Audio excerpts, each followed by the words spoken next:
This is the Five Stars podcast. Let me talk to you. Hi.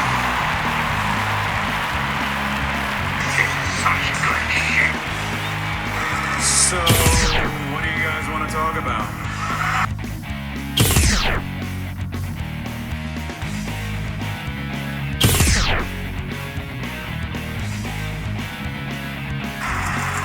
Tell me we're not telling lies.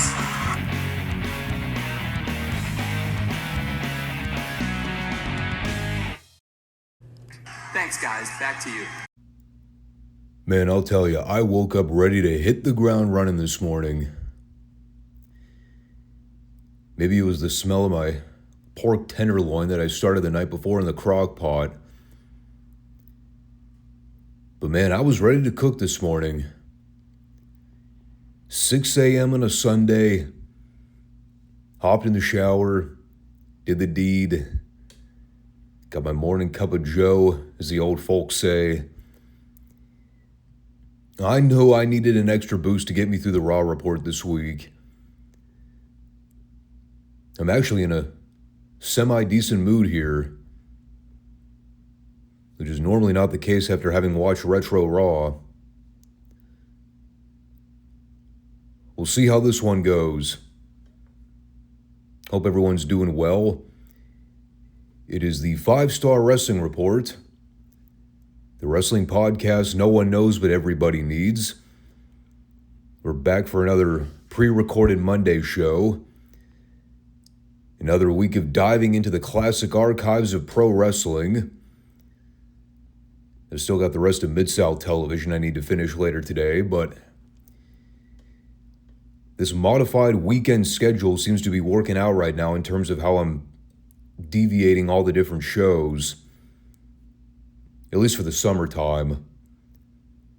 Things will definitely be modified in a month or so when the usual fall chaos kicks back in. Church commitments start to take off again. Weekends get a little busier, which is perfectly fine. At some point, I'm going to have to sit down and sign the new lease for my apartment unit.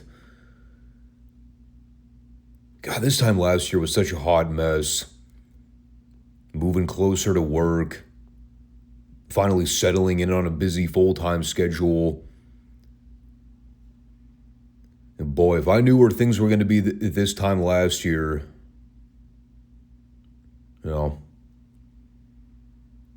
that's a conversation for later on. I think I mentioned before on this channel, in addition to writing and listening to music and doing what I do with all the podcasting and stuff, one of my other favorite hobbies is reading. I try to get through at least a couple of books every few months to keep my cognitive function going. It's easy enough to listen to audiobooks and get swept up in that world, but just being able to sit there with a physical copy of something and, sit in silence for 45 minutes to an hour and read. I wish I would have had a passion for it more as a kid. I kind of fell into the trap of hating reading growing up because, frankly, everything I read in school was trash. No, not everything. There were a few exceptions. The majority of what we read was terrible. But I never realized how much I actually enjoyed reading books until I got older and, go figure, started reading stuff I was actually passionate about. Whether it's wrestling biographies, evolutionary psychology, classic Russian fiction literature. It's like, wow, there's actually some good material out there. Too bad I never got to read any of it when I was younger. You can blame the public education system for that.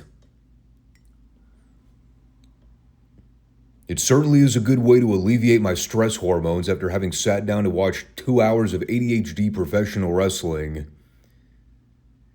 God, you want to talk about a show built around evolutionary psychology. WWF Raw from 1997. A look into the mind of Vince Russo. Like the old Jerry Lawler quote goes, if you took Russo's brain and stuck it in a matchbox, it'd rattle around like a BB in a boxcar. The amount of bull crap that we see in a 2-hour block on these shows, it is mind-numbing. Truly, these shows are an absolute fever dream, dude. I swear. I consider myself a fairly humble person. I like to think I have a decent bit of education about wrestling history. I'm not an encyclopedia, never proclaimed to be, but I can at least pinpoint a lot of important historic moments in wrestling. When I go back and relive these Raws from the Monday Night Wars, I look like a complete novice. There is so much crap about this time period that I don't remember. And I really do mean that in the literal sense. Crap. It's amazing how much of the trivial stuff doesn't register. I remember SummerSlam. I could tell you everything about the main event title match between Bret and Taker with Shawn as the referee. I remember the finish. I remember the fallout. I could not tell you jack shit about the build to it. It's as if there wasn't any build. They announced the match one week. They had Shawn do that promo where he announced himself as the guest referee. Everything else that happened in between, total blur. Think about it this way. The main event for the pay-per-view is Bret Hart versus The Undertaker. This was the go home to the pay-per-view. We never saw Undertaker or Bret have a face-to-face confrontation. In fact, I believe the only time those two were in the ring at the same time in the last month was last week when they did that flag match in Canada.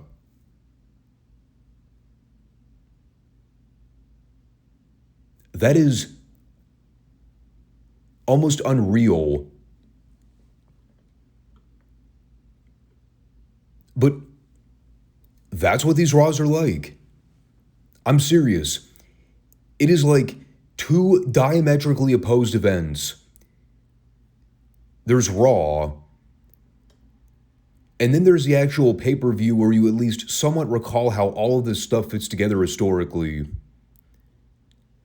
Outside the main event, I have no idea what's going on. These Raws are an absolute clusterfuck. There's no middle ground. You have a main event picture with Stone Cold, Dude Love, Shawn Michaels, and the Hart Foundation. And then you have a hodgepodge of dorks. Like, I look at how the show opened. It's everyone from the Hart Foundation coming out for a promo. They're back to being heels since they're in Pittsburgh this week. But even as heels, you look at the group. Bret and Owen Hart, Davey Boy, Neidhart, and Brian Pillman. Although I don't believe Neidhart was actually on the show this week. Not sure why. But even so, when they come out, they still get a reaction. Whether they're cheered or booed, the people at least care enough to give these guys the time of day. They do not share that same opinion of the vast majority of these people on the roster. Just wait until we get to that fucking 6-man tag with the Truth Commission in a bit. Good Lord. You want to talk about fans not giving a shit. By the way, we got a sports entertainment reference less than a minute into the show. Because even in 1997, before Vince outlawed the word wrestling from the vocabulary, they were still using the sports entertainment mantra back then. Well before they went public, too.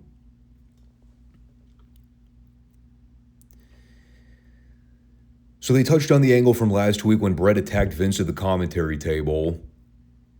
JR said, Bret could have been fined. He could have been suspended. Even fired. But by God, we can't go back on our word about the main event of SummerSlam. We must have Bret Hart challenge The Undertaker for the prestigious WWF title. However, that being said, Bret's not out of the weeds yet. Next week, the WWF is naming a new commissioner, and the board of directors are going to survey the Bret situation again and make a determination on whether actions will be taken for what he did to Vince. Bearing in mind this would be the night after SummerSlam.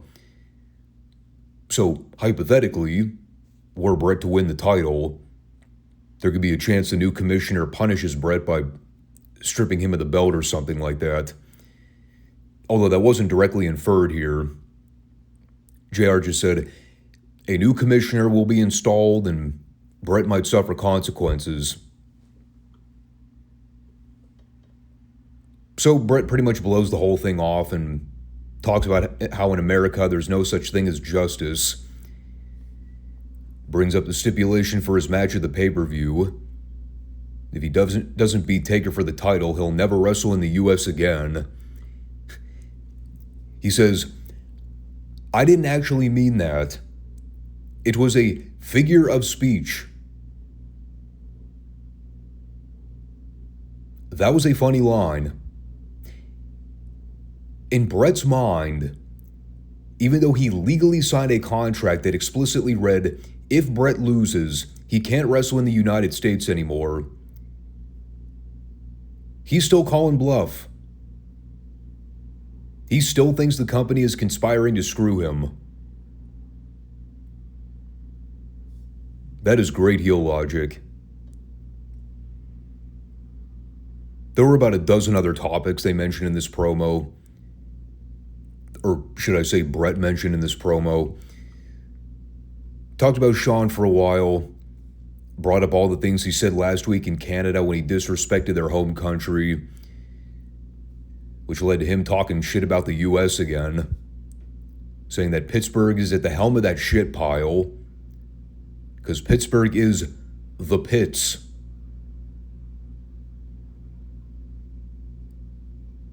Highly original. There were two great crowd moments during this promo. One was them chanting, "Let's go Steelers." For the record, I cannot speak on how good or bad the Steelers were in 1997. I know they were at one point largely considered Pittsburgh's best sports team. Either them or the Penguins. My knowledge of my hometown sports teams is as follows. Steelers, pretty good. Penguins, pretty good. Pirates, absolute drizzling shits. Somebody can confirm whether or not that's true, at least at this point in 2026. As far as I know, I don't think we have a Major League Basketball team. We have a college basketball team, but not at the NBA level. Anyway, the other great moment was somebody in the front row shooting one of those red laser gimmicks at Bret's face. And while I know those things at one point were very popular to bring to arenas back in the day for live shows, when you think about security and how much they've cracked down on what people can and can't bring to venues anymore, there is a reason you don't see lasers being permitted at wrestling shows. 99% of the time, you know it's a fan trolling. But you also can't account for that 1% of the time where it might be a terrorist threatening to gun someone down with an AR-15. Better safe than sorry. Anyway, then he called out the Patriot for a match later on and said he wanted to teach the new kid on the block a lesson. I would like to point out for the record, Del Wilkes was 36 years old when he signed with the WWF. Bret Hart called him the new kid on the block.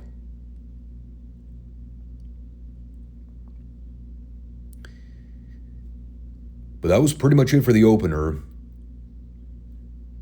It took them 15 minutes to get all of that across. Now, maybe more like 10 or 11. Still, this is sort of that period we're approaching where the first quarter hour of Raw were these long-winded 15 to 20 minute promo segments that just went on and on for seemingly ever. And I like Bret Hart. I don't think I needed to hear him rant on the microphone for 10 minutes straight.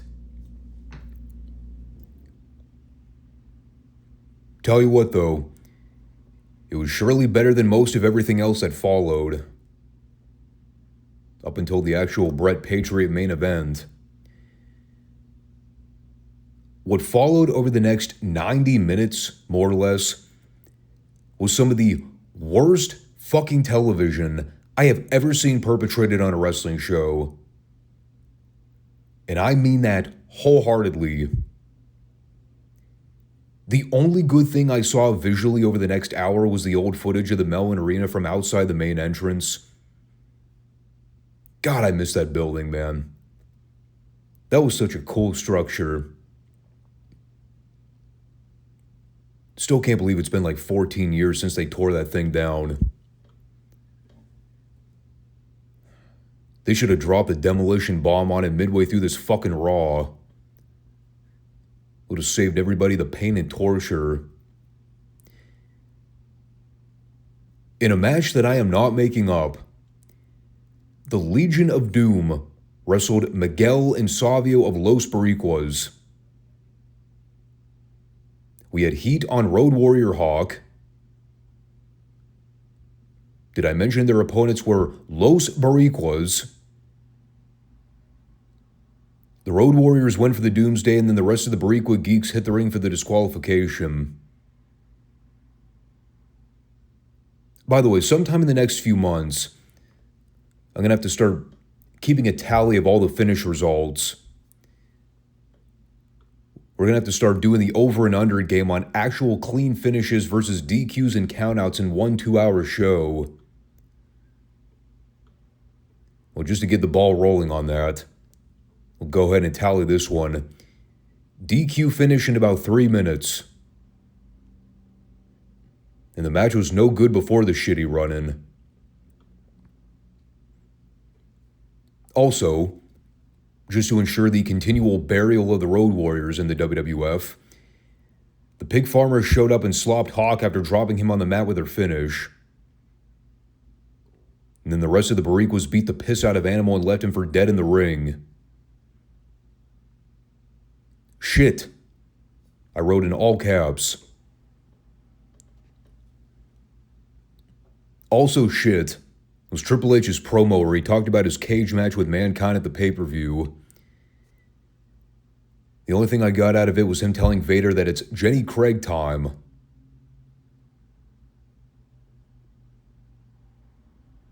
A fat joke, everybody. Comedy. We all know Hunter was the king of comedy bits. So it's supposed to be Hunter versus Vader. But as Vader is coming down the aisle, China standing with her back turned to the ring, teasing that she was going to have an actual fight with Big Van fucking Vader.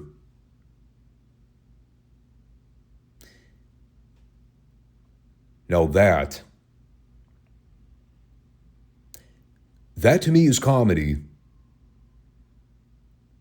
Peak comedy. Meanwhile, Mankind shows up in the ring dressed as a cameraman, while wearing his mask, by the way.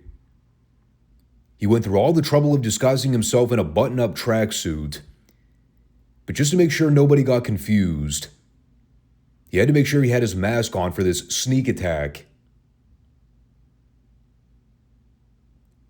So he and Hunter have a brawl. Chyna eventually turns around and sees what's going on. So she gets in the ring and immediately tackles the 285-pound Mick Foley to the ground. I wrote, well, that was a bunch of phony-looking bullshit. The heels double team him until they do the spot where Foley shoves Hunter into the ropes and accidentally crotches Chyna. And she sold her vagina on the top rope while Hunter and Mankind brawled into the crowd. No idea what happened to Vader. He just fucked off. And, you know, of all the things that happened in this segment, the one thought occurred to me, and I don't know why, but this is how my brain is wired. I'm a stickler for continuity on this show of all things. But think about how silly this is. The match at the pay-per-view is Mankind and Triple H. In every clip we've seen of them since the King of the Ring, it has involved nothing but crowd brawling and street fights.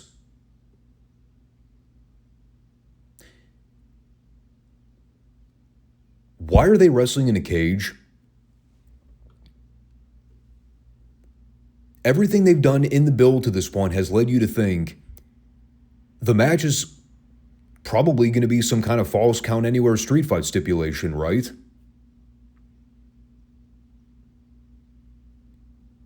No.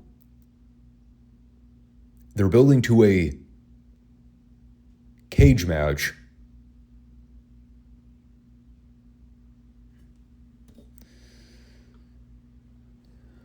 I don't get it. More Brackus hype. He's coming, but not really. Also, they showed Michael Moore in the crowd. Apparently, he was a big name in Pittsburgh. Former boxer. I never heard of him. And he looked absolutely indifferent toward everything happening on this fake wrestling show. Can only imagine why. I'd have loved to see them shoot his reaction after having watched the next match they aired. In their Raw debut, it is the Truth Commission versus Bob Holly, Flash Funk, and Jesse James.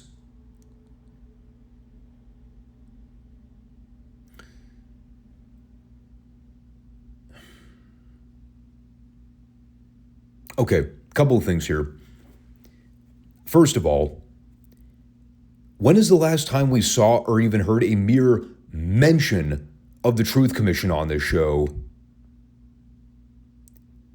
I seem to recall them airing a promo segment with the Commandant, where he came out on Raw one week to introduce the gimmick. And then we never heard from him again. That was like 5 months ago. So 5 months later, presumably, they reintroduced the faction on TV. The Commandant now has a group of goons surrounding him. It's fucking Recon, Sniper, and the Interrogator. Out of all four guys, the only face I recognized immediately was Bull Buchanan. For those that already forgot about this rotten, god-awful gimmick, the Truth Commission, I believe, was a South African cult group.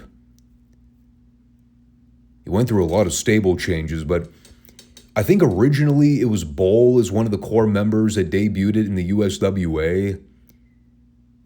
Then they got repackaged with different names in the WWF. The Commandant, I have absolutely no memory of any of his wrestling background or where they even found this guy. All I remember is that he was there for a little bit, and then at some point they replaced him with Don Callis, who ended up being a much better mouthpiece for the group. There was a rumor that Vince wanted to pair them with Bret as like a bodyguard team or something. Oh, no, actually, now I remember. No, Bret knew the Commandant through some of their acting they did in films the year prior. So that's how he got the job. And then, I guess the idea got shot down. I'm totally spitballing from memory here. I have no clue whether this is true or not. What I do know is truthful is that the group sucked. The wrestling was hideously atrocious. And they had one of the goddamn worst TV matches I've seen in probably... Well, when was the last time the Headbangers worked a match on TV? God, this is fucking awful. Bull, I think, was Recon. He was very green. But at least you could look at a guy like that and think, nah, he's got a decent look. With more training, he could be a good asset to the company. I don't know who Sniper was, but if he had more than 3 weeks of training, I'd be shocked. He went to do a shoot-off spot with Flash Funk at one point. I think it might have been the first time he ever gave anybody a move. Nobody's reacting to this. The Interrogator got in there at the end and hit Bob Holly with one of the worst sidewalk slams I've ever seen. Got the pinfall. The only positive I can take away from it is at least it was a fucking clean pinfall. So we got to add that to the finishes list here. All right, so it's 3 matches, 1 DQ, a non-finish / no contest, and a clean pin. Match was horrible, but we got the clean pin. That is how low the bar is, people. We have stooped that low.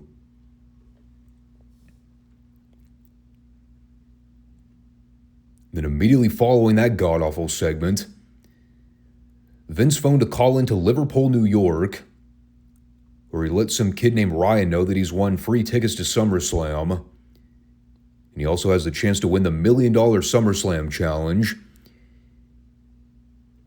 And to say that Ryan's acting ability was less than adequate, let's just say he wasn't winning any Hollywood gigs in the future.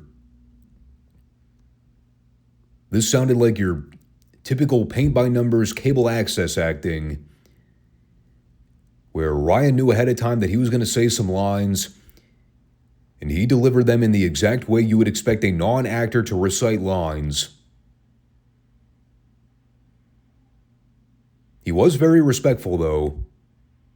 He thanked Vince and talked about how great it would be to be a part of SummerSlam. Very charitable young man. He asked how many guests he could bring. And after Vince told him 1, Lawler tried to goad the kid into sitting with him so they could split the $1 million.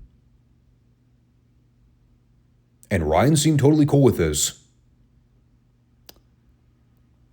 I would call it a little creepy and strongly encourage Ryan to avoid Lawler like the plague. But hey, that's just me. Looking out for the welfare of children. And then we had a Patriot package. This is the week after he got booed out of the building in Canada and left for dead by the Hart Foundation, to the delight of all the fans in attendance. So here he is a week later to defend the honor of the red, white, and blue. In prototypical back-assward WWF booking logic, let's debut the guy, have him get punked out immediately, and then try to get him over.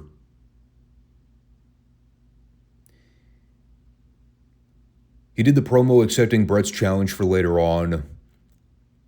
He made sure to refer to himself as Del Wilkes, because of course he did.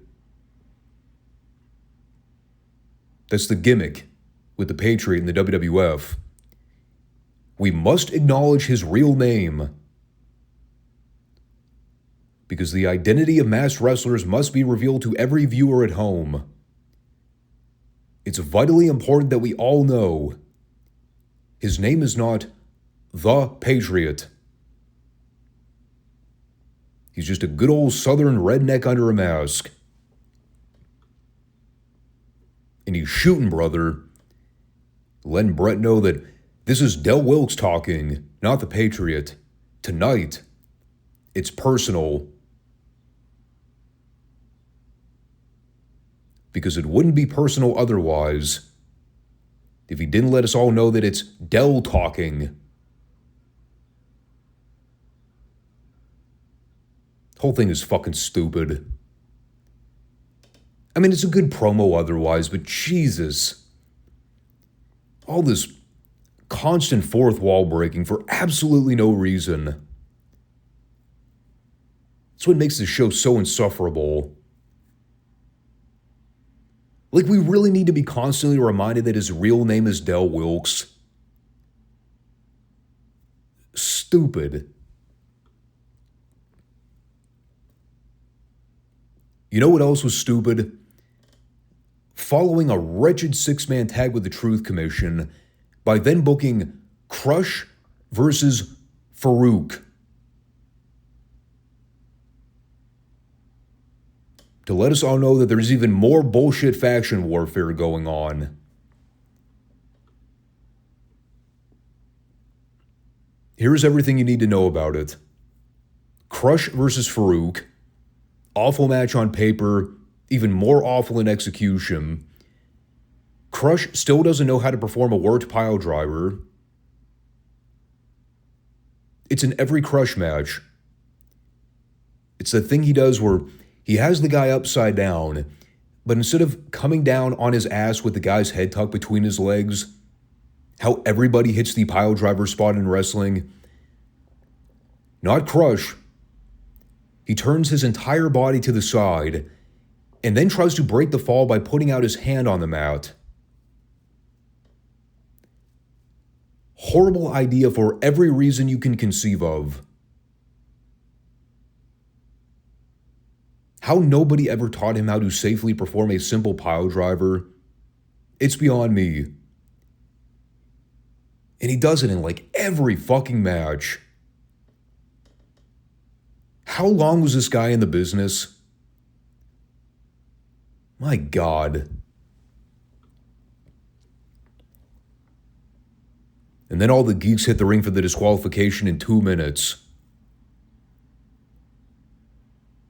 So that's 2 DQ finishes on the show. And there was more to come. Remember the cold open from the top of the report? When I talked about how unmemorable so much of this time period was for me, outside the details in the main event picture. Can you now see why I have trouble recalling any of this bullshit? This is what they were producing on their flagship television program, people. In the middle of a fucking ratings war that they were losing. In back-to-back segments. I'm watching a fucking Truth Commission match and a Crush Faarooq match that goes 2 minutes and ends in a bullshit schmoz. How can anybody watch this objectively and think it's any good? You would literally have to be on drugs.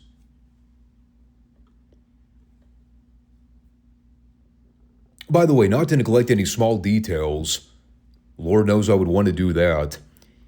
In the midst of all this pandemonium with the Nation, the DOA, and Los Barriquas coming out to give Crush the worst powerbomb of all time on the rampway,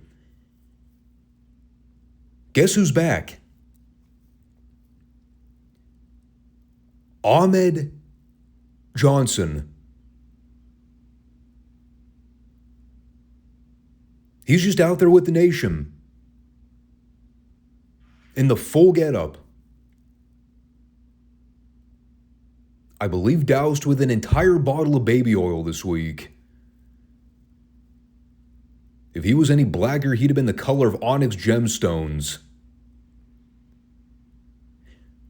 We have not seen Ahmed since he blew out his knee in that giant brawl that took place over a month ago.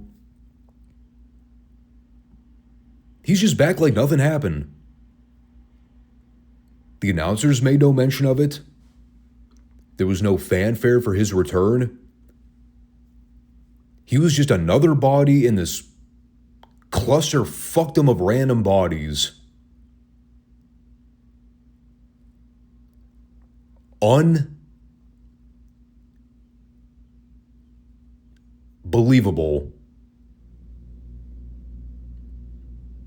And the hits keep on coming. Never in a million years would I think there is no possible way they could get me to not care about a Stone Cold Steve Austin Dude Love tag match. When they announced that they would be wrestling the Godwins on TV this week for the titles,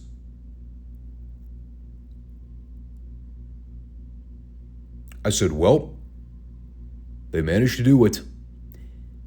They got me to not care about a Stone Cold Dude Love match.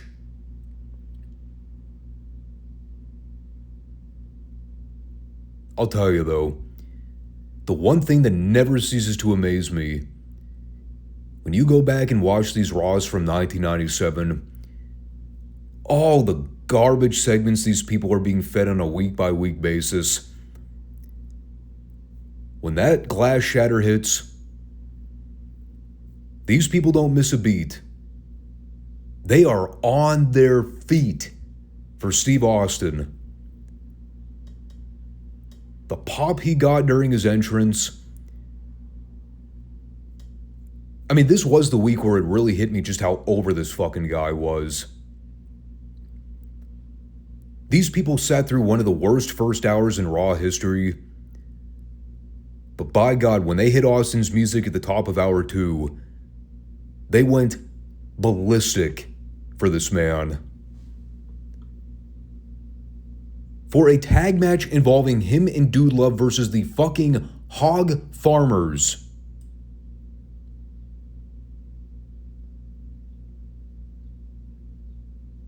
I still can't believe it. And I've been sitting on it for a day and a half now. It was a total nothing match, too. It was Mick getting beaten up for half of it until Austin got the hot tag and ran wild. He stunned Phineas, which led to Henry kicking Austin out to the floor. And that way Owen could run over and attack Austin behind the ref's back, which led to him getting counted out. So on a technicality, yes, the Godwins actually won this fucking match. That was kind of eye-rolling. Owen was great on commentary, though. And I loved his line at the end where after he attacked Austin and cost him the match, his excuse was, he was trying to steal my belt. To which JR, in an absolutely disgusted tone, goes, right, so the back of his head ran into your IC title, is that it?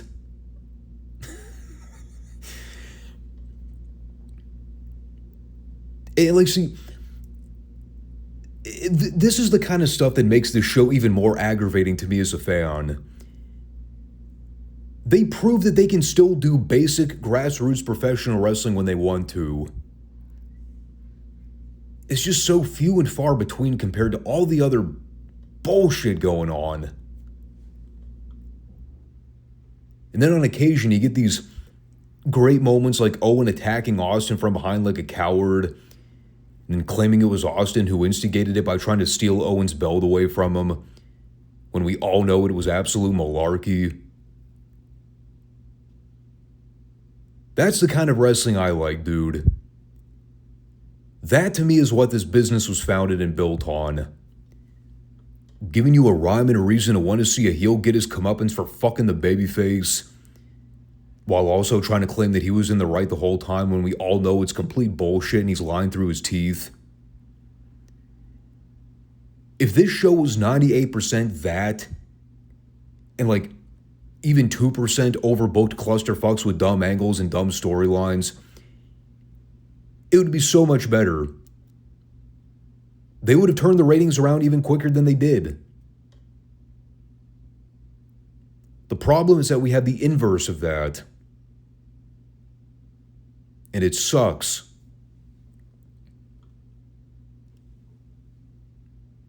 I didn't even get angry about the count-out finish. Hell, at least it helped to generate heat for the Austin Owen match of the pay-per-view. I have no idea why we needed to sit through a pointless 5-minute Godwin's match to get there. But the end result was fine.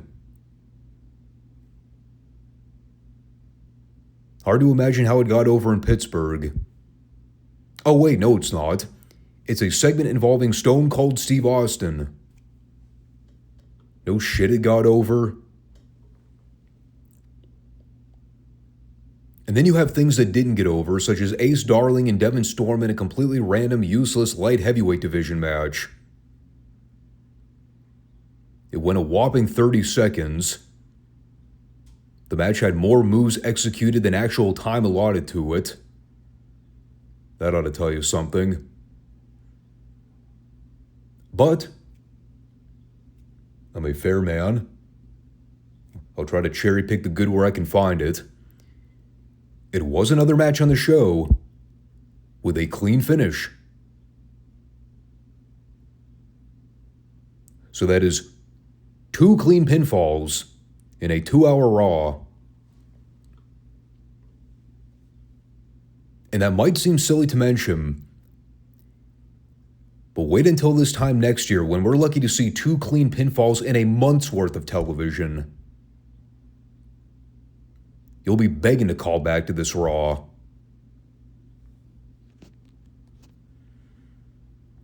For the record, Devin Storm was the future Crowbar in WCW. I think he had a few tryout matches for the WWF in the late 90s, but nothing ever facilitated in terms of a contract. Very talented worker, just unfortunately roped into having to work a lot of bad gimmicks, especially during the dying years of WCW. Much like a lot of guys were during that time.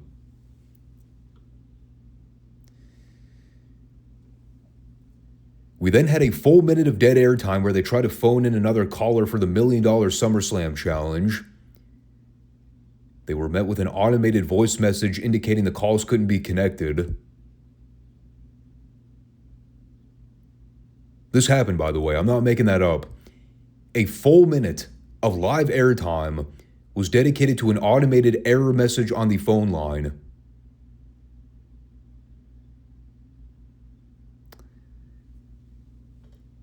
And they wonder why they were losing the war. They eventually got somebody connected. I stopped paying attention. Sonny's tits were on camera. That's all I cared to note about it.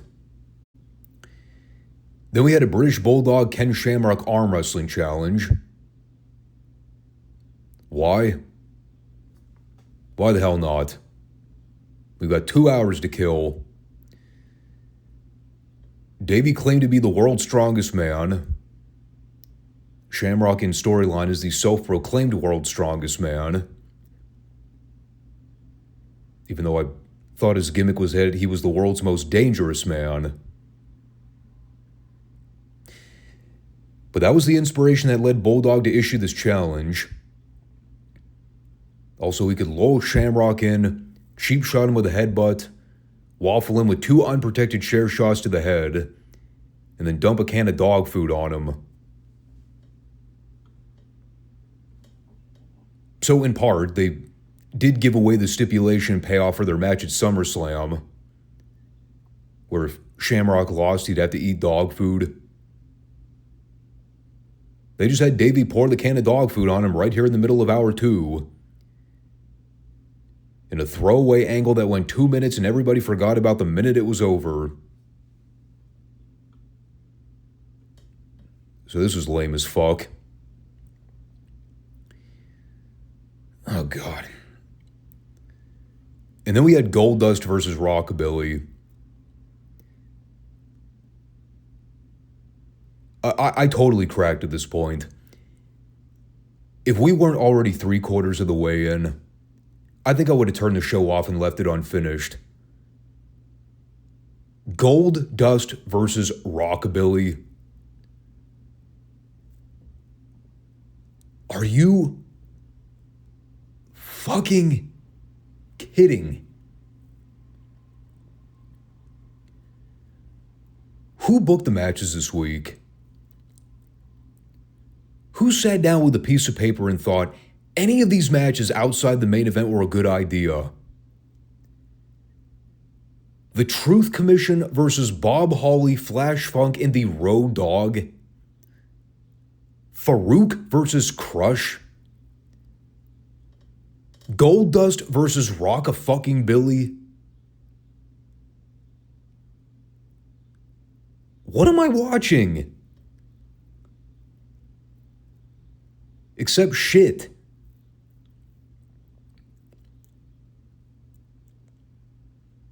Billy came out dancing and shaking his hips with the honky-tonk man. This was officially the low point of his career. He looked like the world's biggest dweeb. Match goes 1 minute. Goldust clotheslines Billy out to the floor. At which point Billy goes over to try to intimidate Michael Moore. Slaps him in the face. Michael retaliates by, I believe, punching Billy Gunn out for a shoot and knocking him out cold. If it was a work, it was the best-selling job I've ever seen from Billy in his entire career. Because he looked out. Meanwhile, Brian Pillman shows up to attack Goldust for the DQ. He destroyed the mannequin they had set up at ringside and shoved the dress down Goldust's throat. And then Marlena showed up and jumped on Pillman's back from behind. Wherein the only way Pillman could be freed from this 110-pound woman was by having road agents and officials run out to pry her off of him. Billy was never seen nor spoken of again. Hell, for all we know, he may still be laying underneath the rubble of the fallen Mellon Arena all these years later. I wrote, "This is the official low point of our Retro Raw review series. I am over this show. I'm absolutely done. Fuck everything about this Raw. It's fucking awful, everybody. And I am not for a second making any of that previous segment up. That entire fiasco aired on television for public consumption. Whoever was responsible for that segment in particular, I hope that person got testicular cancer. Because that's the only thing I can conceive of being worse than the abomination I got put through having to watch that. Fuck that segment in particular. I'll go back and watch that Truth Commission 6-man tag any day of the week before I rewatch that previous match. That was truly hideous. God. Main event. Bret Hart versus the Patriot. I'm so done with this show. By the way, third DQ finish. That previous match. Shawn came out to do commentary. He also did a pre-match promo where he said he wouldn't apologize for all the shit talk he did to Canada the other week. He said he's a lot safer being out here in front of the crowd than he was in the locker room like a sitting duck, waiting to get jumped by the Hart Foundation. So he did admit here that he was a giant pussy who couldn't handle himself. And, well, it took a while for them to get things going with the actual Bret Patriot match. They did this whole pre-ceremonial rigmarole with Bret coming out to have them play the Canadian national anthem. Shawn, of course, is assing off at the commentary desk the whole time, making a mockery of everything, which you could tell was legitimately pissing Bret off for a shoot. Shawn was really getting under his skin big time here. And that led to Del coming out to wave the American flag and have them play the American national anthem for the cheap pop. I did note, as Bret went to attack the Patriot while they were still playing the national anthem, there was something oddly humorous and poetic about that. Seeing the foreign adversary beat the shit out of the American while our national anthem was being played in the background. And you see Del trying to fight back and work his way out of that predicament. It was a cool touch. Or what is it everybody says now? It was cinematic. Because that's what pro wrestling is now to all the uneducated marks. It's theatrics. It's cinema.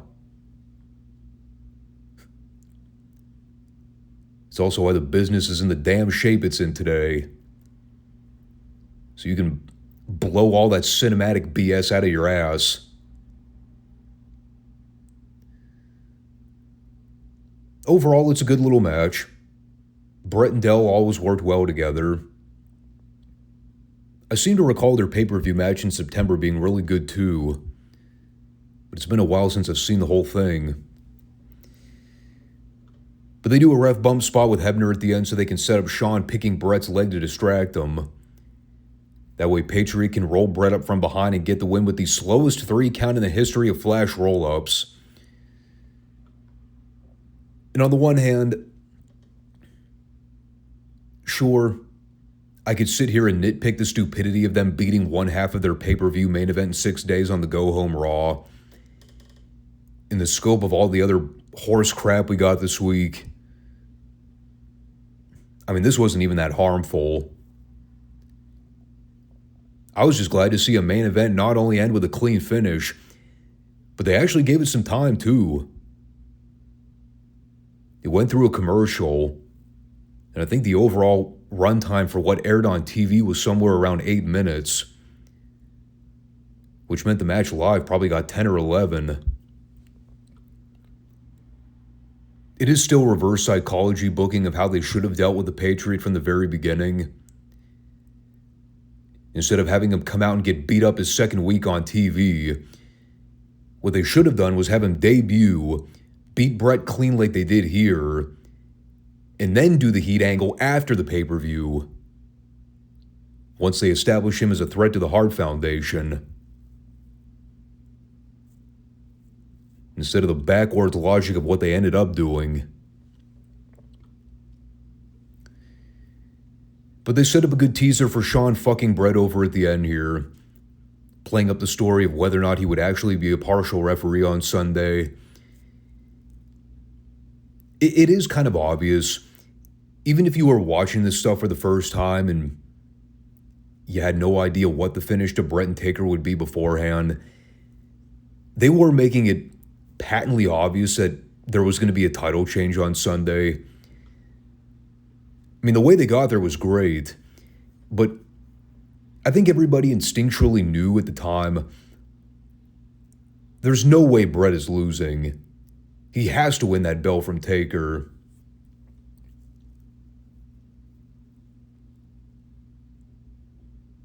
So at least they went out on a high note.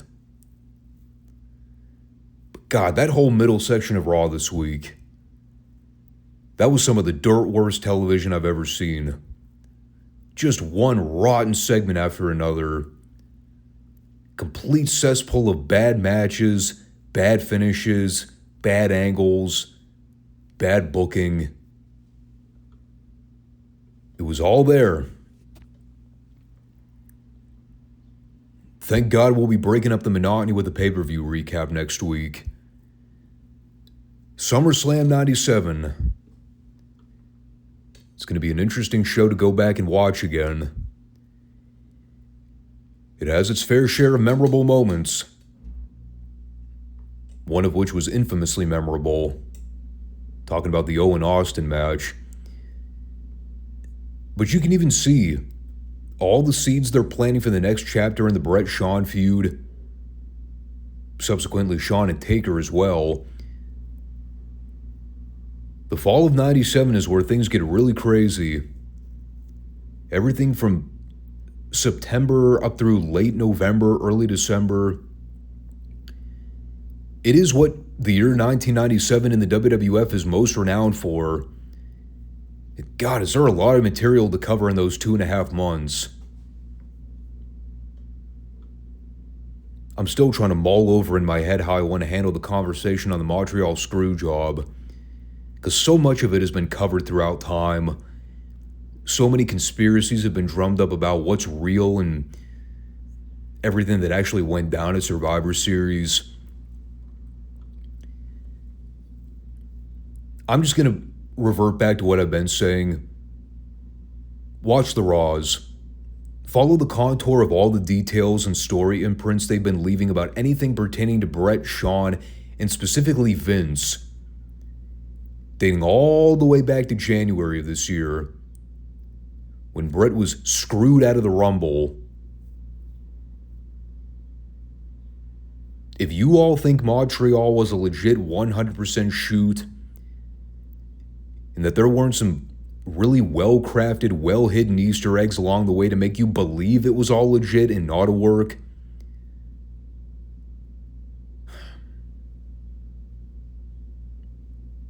well, you're an even bigger mark than I'm willing to give you credit for. But we'll talk about that when we get there. On that note, pretty much skip everything about this show except the outer portions. And if for whatever reason you think that anything I'm making up was bullshit, go watch the rest of the show, and you will be proven wrong. It was horrible. But it all aired.